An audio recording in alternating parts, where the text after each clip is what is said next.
Hey guys, hi YouTube. Welcome back to my channel. So today I want to talk about an important topic, which is content planning. Back in the day, I used to come on YouTube and just post things and post whatever I was excited about. But things are changing, and if you want to grow on social media, and this is going to be something like a brand or something for the long run, you need to plan your content. What is content planning? It's pretty much laying out all the video ideas that you have. Anything that comes to you that relates to your niche, you put it down on paper somewhere, write it down, and figure out how you're going to tackle it and how you're going to approach it on different platforms. Okay. So whether it's a sit down, or is it going to be a short, or is it something you're going to post on TikTok or Instagram and stuff like that?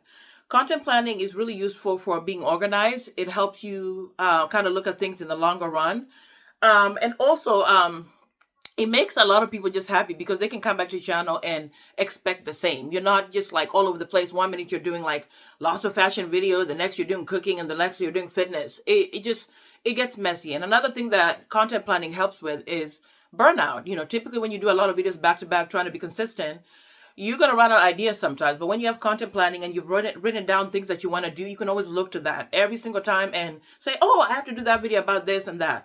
And all of this stuff have to fit into your niche. So for example, my categories are product reviews, hair, and fashion. So everything that I do has to fit into that category. I no longer just do videos because, well, I'm excited about it. That could be the 20%.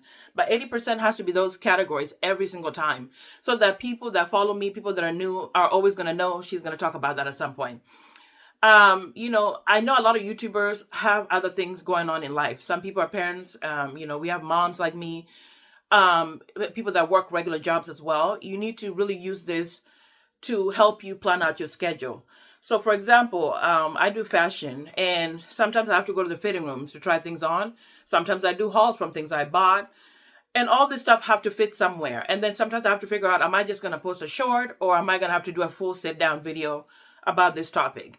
And also I do my research, and then this allows me to plan content as well. Like, what are people talking about in the fashion, plus size fashion, area or niche? What are they talking about that's interesting? I look at that. So sometimes you have to watch a lot of social media too to kind of figure out what are people talking about in your niche and make content based on that. And don't just jump on the trend, but try to fit into what you're talking about and stuff like that. Oh, I'm talking a lot. So I found that over the years, I wish I knew that to do content planning, but it's been really useful for me. As you guys can see, like, I have a lot of stuff that I write down. It's very important. As a mom, as somebody who has other things going on in life, I have to make sure that I'm on point. And every time I come on here, I'm not just like randomly just throwing whatever video and just hope that it sticks. It's a tactical move, So for fashion, for example, I already said fitting rooms. I'm going to do like regular hauls. I'm going to talk about a topic that's going on in the plus size community. And for product reviews, if I'm excited about a product that I want to talk about, I'm going to come on here and talk about it, and try it on sometimes. If it's a new lotion that everybody's talking about and I'm excited about it, I'm going to come on here and try it on my skin and tell you guys how I like it and stuff. Like, for example, Avena was really trending. I really love Avena. I tried it out. It was nice. So all this stuff really allows you to kind of plan your content ahead of time. For example, some things may require you needing to go places to do them. So you really have to have that, and then plan your content and then put it on your calendar as well. So for example, like, I would say, oh, if my son is at school on Monday mornings, I go and do my fitting room stuff. Tuesday, it's a sit down, early morning. All this stuff really allows you to really plan your schedule and really, really have content back to back so that you can be consistent, because we know that watch time is really important. So in order to meet that watch time, you need to be posting consistently. So you need to plan out content way ahead. So for example, one content that I want to do later on is trying on different jeans from different stores. As somebody with somebody who's plus size, so this is something that's always on my list that I want to do, and I'll post it as a long video, and then on TikTok I'm gonna just do a quick one and showing what pants worked and what didn't work. And then on Instagram, I'll just show me trying it on, maybe with a voiceover. So all this stuff I'm already thinking about, and I'm like, okay, this is how I'm going to approach it. When you are all over the place and you wake up and you're like, oh, I'm just going to go, do a video cooking something and that doesn't fit your niche, it just becomes really messy. And your channel, like when people scroll, they have no idea what your channel is about. So I've noticed that this has really helped me be on point, and I'm able to come back consistently because I already have my ideas. I already wrote down what I needed to do. And so videos are just kind of flowing, and it makes it so much easier.